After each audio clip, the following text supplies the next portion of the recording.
Okay, very good. Now start with this third. अब हम बात कर रहे हैं फरमान जोग हुंडी। ये छोटे छोटे टाइप्स है जो आपकी एनसीईआरटी की बुक में दे रखे हैं आपको। You can easily check out from there, no problem. So now we will start with the farman jog hundi. अच्छा, ये फरमान जोग हुंडी क्या होती है? बेसिकली अगर फरमान जोग हुंडी की अगर हम बात करें तो इसमें होता क्या था कि जो पर्सन हुंडी लिखता था, मतलब हमने अभी पिछले वाले एग्जाम्पल में बात की कि घनश्याम मुनीम से माल कर परचेज करके गया, तो हुंडी किसने लिखी होगी? मुनीम ने लिखी होगी, क्योंकि वो शाह था तो उसने हुंडी लिखी। तो यहाँ पे फरमान जोग में क्या होगा कि जो पर्सन हुंडी लिखता है अब वो एक फरमान सुना सकता है। फरमान कैसे? किसी एक पर्टिकुलर पर्सन को फरमान सुना सकता है कि अब ये पेमेंट मुझे नहीं दे के आप किसी और पर्टिकुलर पर्सन को दे दो। फरमान का मतलब क्या था? ऑर्डर देना। ऑर्डर, मैंने ऑर्डर दे दिया। जैसे मैंने आपको माल बेचा था या आपने मेरे से उधार लिया था, तो अब मुझे वापस वो पेमेंट चाहिए, तो मैं वो पेमेंट मैं खुद नहीं लेके मैं वो पेमेंट किसको दे रहा हूँ? सामने किसी और पर्टिकुलर पर्सन को देने के लिए बोल रहा हूँ। तो मैंने क्या कर दिया? फरमान सुना दिया। फरमान यानी ऑर्डर दे दिया। तो इस टाइप की जब भी कोई हुंडी लिखी जाएगी तो उस हुंडी का नाम हो जाएगा फरमान हुंडी, फरमान जोग हुंडी। Is it clear? अब नेक्स्ट है देखनहार हुंडी। देखनहार हुंडी is basically is what? Original हुंडी होती है, जिसको मतलब होता है कि जब भी आप किसी को पर्टिकुलर हुंडी दिखाएंगे उसको पेमेंट करना पड़ेगा। So this is not of that much of important. एक और होती है नाम जोग हुंडी।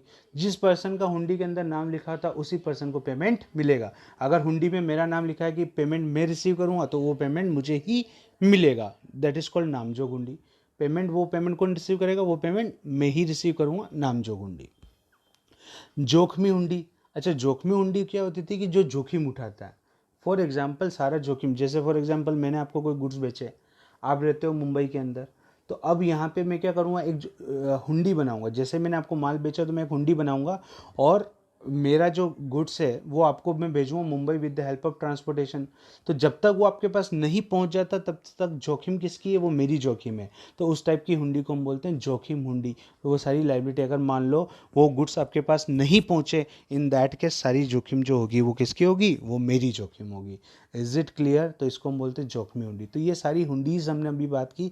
तो लगभग कितने टाइप की हुंडी? 6 टाइप की हुंडीज की हमने अभी बात की। एक बार वापस से मैं आपको एनसीईआरटी की वो पिक्चर दिखा देता हूँ जहाँ पे आपको क्लियर हो जाएगा।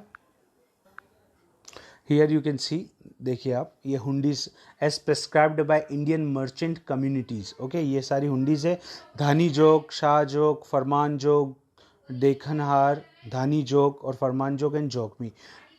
मुद्दती में भी धानी जोग हो सकती है, दर्शनी में भी। धानी जोग यानी कि जो धनी है, हमने भी बात किया कि जिसके पास वो है उसी को पेमेंट मिलेगा। ये सब चीज़ ऑलरेडी हम लोग बात कर चुके हैं।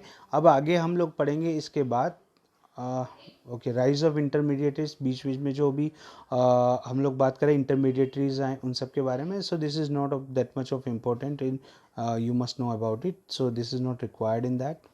So now we will start with our next topic, that is related with the basically concept of business. Okay, हम लोग अभी वहाँ से start करेंगे concept of business से. Okay, this is the main part.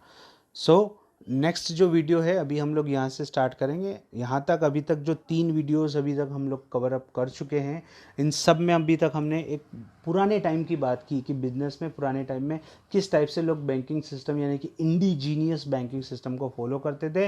वहाँ पे जब एक पर्सन किसी और पर्सन से गुड्स, बिजनेस के अंदर गुड्स परचेज और सेल करता था, बाय करते थे, तो किस टाइप से वो पेमेंट का एक्सचेंज करते थे हुंडीज के थ्रू, वो अभी हमने डिस्कस किया।